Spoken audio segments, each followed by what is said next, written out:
Entonces, ¿qué hicieron Miller y Urey en un laboratorio? Demostraron que a partir de sustancias inorgánicas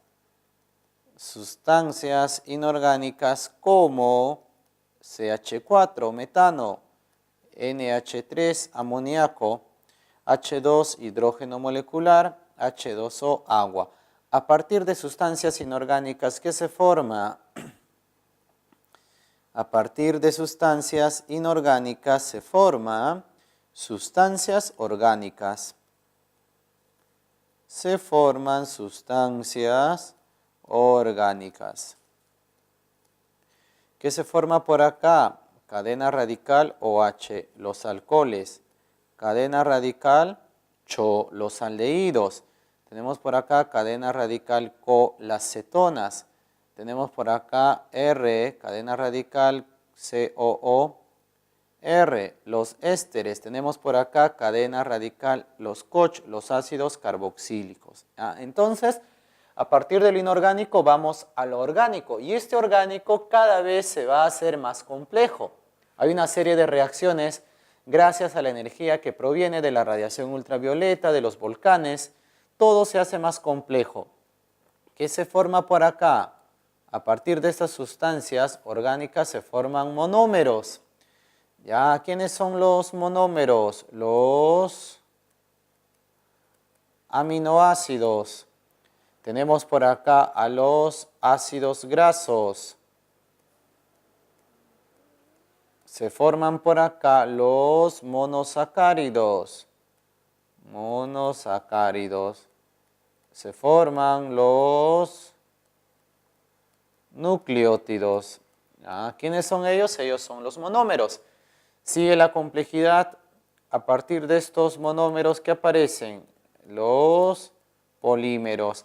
Si se unen los aminoácidos, ¿qué forman? Conjunto de aminoácidos, ¿cómo se llama eso? Proteína. Salen las proteínas. Si se unen los ácidos grasos, el glicerol, ¿qué se forman? A los lípidos. Si se unen los monosacáridos, ¿qué forma? Disacáridos, polisacáridos, azúcares, carbohidratos en general. Si se unen los nucleótidos, ¿qué se forma? Se forma por acá a los ácidos nucleicos. Y como ya se vio en su debido momento, estas moléculas están componiendo a la célula. ¿De acuerdo? Estas moléculas están en las células, están en los seres vivos. ¿Qué pasa con estos polímeros? Estos polímeros se van a conglomerar para constituir a un coacervado. ¿Qué es el coacervado? Es el conglomerado de polímeros. Este coacervado adquiere metabolismo, se replica. Este coacervado se convierte en una célula. ¿Y qué pasa con la célula? La célula ya viene a ser una forma de vida. Así se originó la vida hace 3.800 millones de años aproximadamente, según la teoría quimiosintética, que es la teoría más aceptada. Como segundo tema, veamos por acá a las teorías evolutivas, teorías que nos tratan de explicar el proceso de evolución. La primera teoría viene a ser la teoría de la herencia. Teoría de la herencia de los caracteres.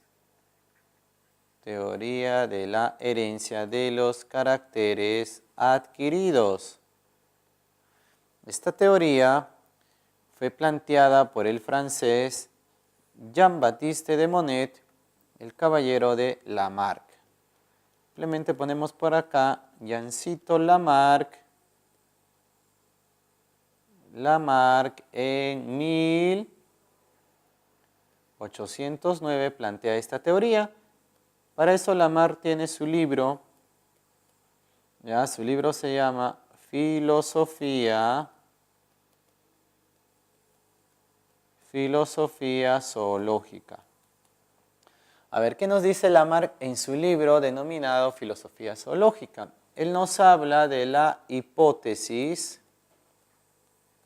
del uso y desuso de las partes. Es decir, los órganos que se usan más son los órganos que desarrollan.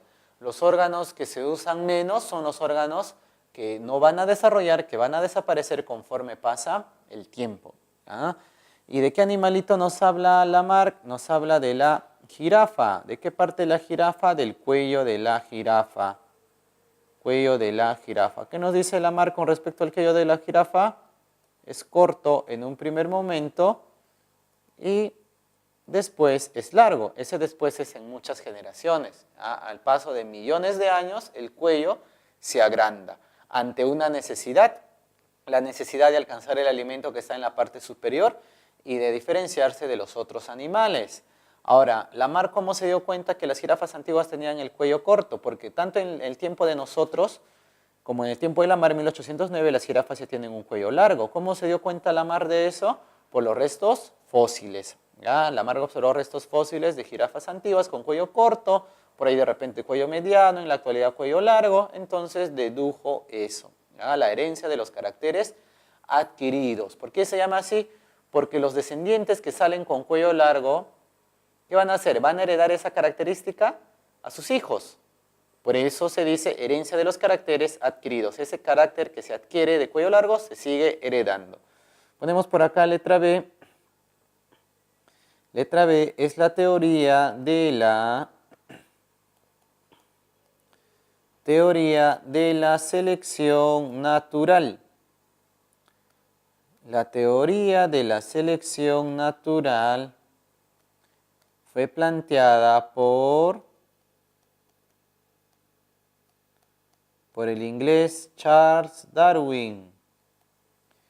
Charles Darwin en 1859 plantea esta teoría en su libro.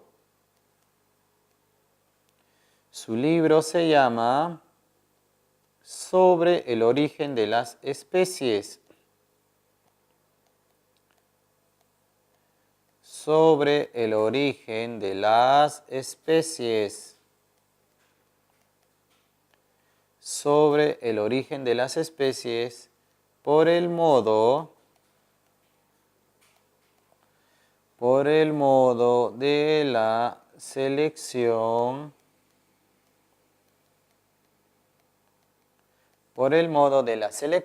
natural. ¿Ya? Eso viene a ser el libro de Darwin. ¿Y qué nos dice Darwin en su libro? La naturaleza selecciona. ¿A quién selecciona? A los más aptos. Entonces sobreviven. ¿Quiénes sobreviven? Sobreviven los más aptos. ¿Ya? La naturaleza entonces ha hecho una selección. De repente hay una catástrofe, de repente disminuyen los alimentos, de repente aparece alguna enfermedad. Entonces, ¿qué hace la naturaleza? Entre los que quedan, entre esa población que es abundante, numerosa, con variabilidad, va a seleccionar ¿a quién? A los más aptos. Como consecuencia, sobreviven los más aptos. Ellos se adaptan a los cambios que hay en el ambiente y siguen generando descendencia. ¿Ya? Eso viene a ser la teoría de la selección natural planteada por Darwin. Darwin, por la isla Galápagos, analizó el pico de los pinzones. El pico de los pinzones. ¿Qué dijo acerca del pico de los pinzones? Estos picos son diferentes. Los picos de los pinzones son diferentes según el ambiente, según la alimentación, según el alimento. Ya vamos a tener diferentes picos. La naturaleza está haciendo eso, la naturaleza está seleccionando. Tenemos acá la tercera teoría acerca de la evolución, la teoría mutacionista. Esta teoría fue planteada por Hugo, no el que le puso la leche al jugo, no, sino tenemos a Hugo de Bryce. Hugo de Bryce en 1901 en su libro se llama Teoría de la mutación.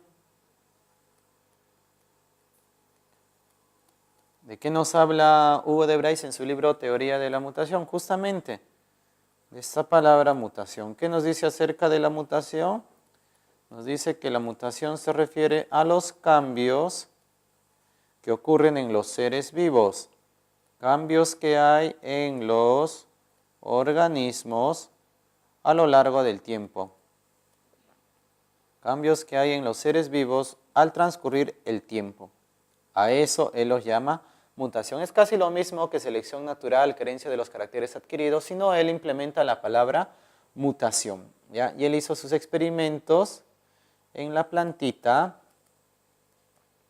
así se llama, nombre científico, por eso lo ponemos así, Oenotera.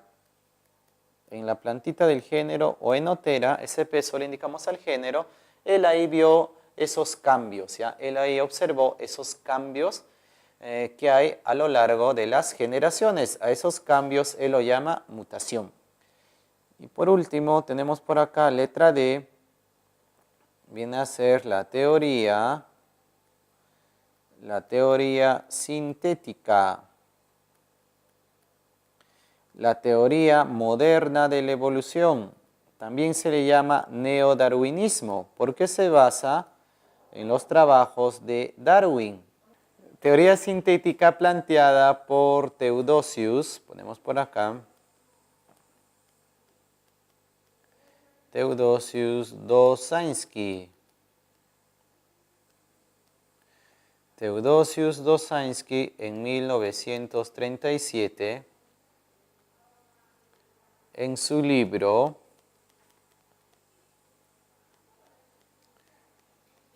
La genética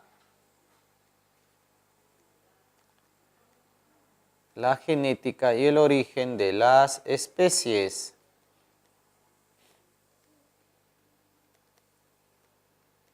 La genética y el origen de las especies. ¿De qué nos habla? Nos dice que la selección natural ocurre. ¿La naturaleza selecciona a los más aptos? Claro que sí. ¿Pero por qué ocurre eso? Porque los más aptos tienen buena información genética. Entonces acá él mezcla la selección natural más principios genéticos. ¿De acuerdo? Entonces, la naturaleza selecciona al más apto porque ese más apto tiene buen ADN, tiene buena información genética. A eso se llama teoría sintética moderna o neodarwinismo. Y él realizó sus trabajos en la mosca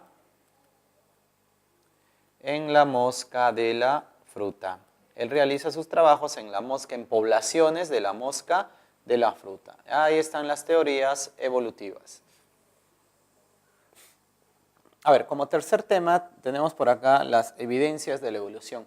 ¿Por qué debemos de creer en la evolución? Porque hay pruebas, hay evidencias que dicen que hubo evolución. A las pruebas más conocidas, ponemos por acá letra A, son las pruebas paleontológicas. Las pruebas paleontológicas. ¿Ya? Se refiere a los restos fósiles. Las pruebas paleontológicas hacen referencia a los restos fósiles. ¿Por qué sabemos que existieron los dinosaurios? Por los restos fósiles. ¿Por qué sabemos acerca de los antepasados del hombre?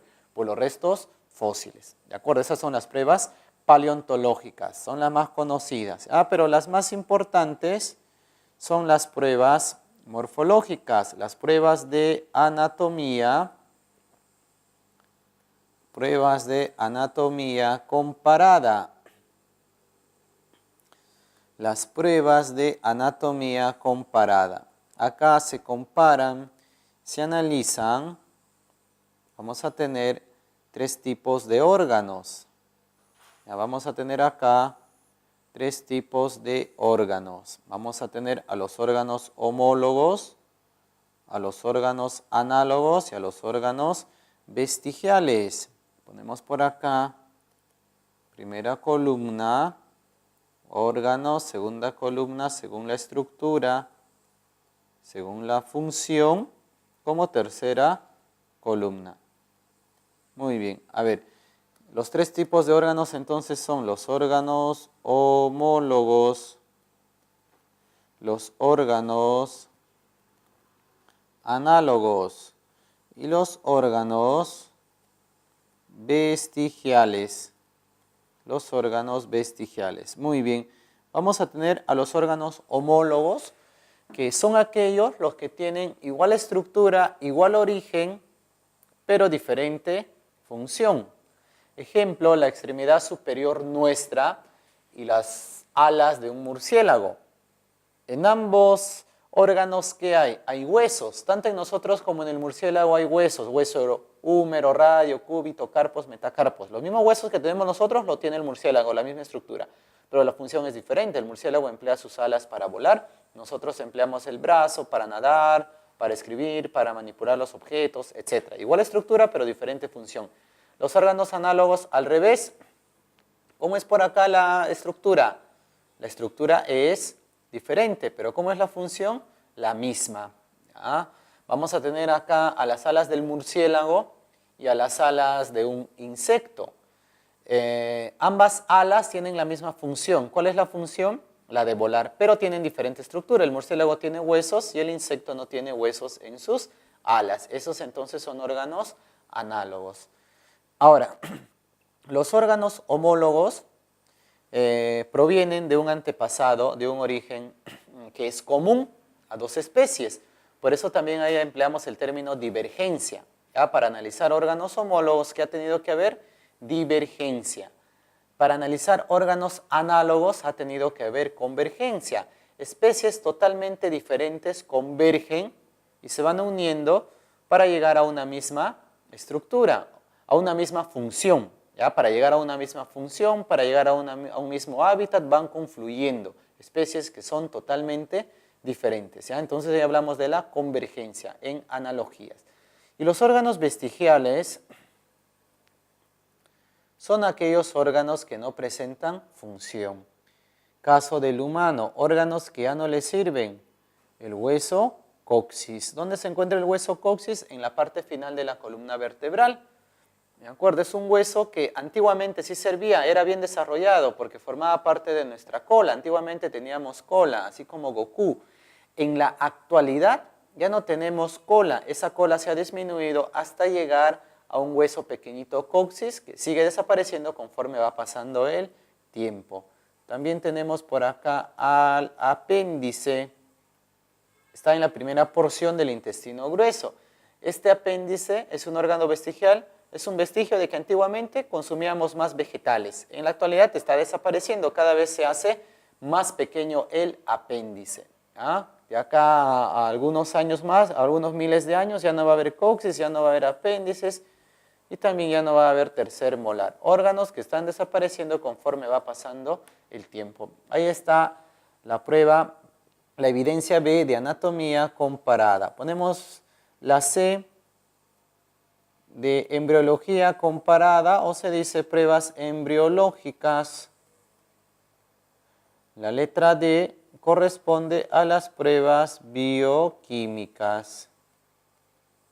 La letra E corresponde a las pruebas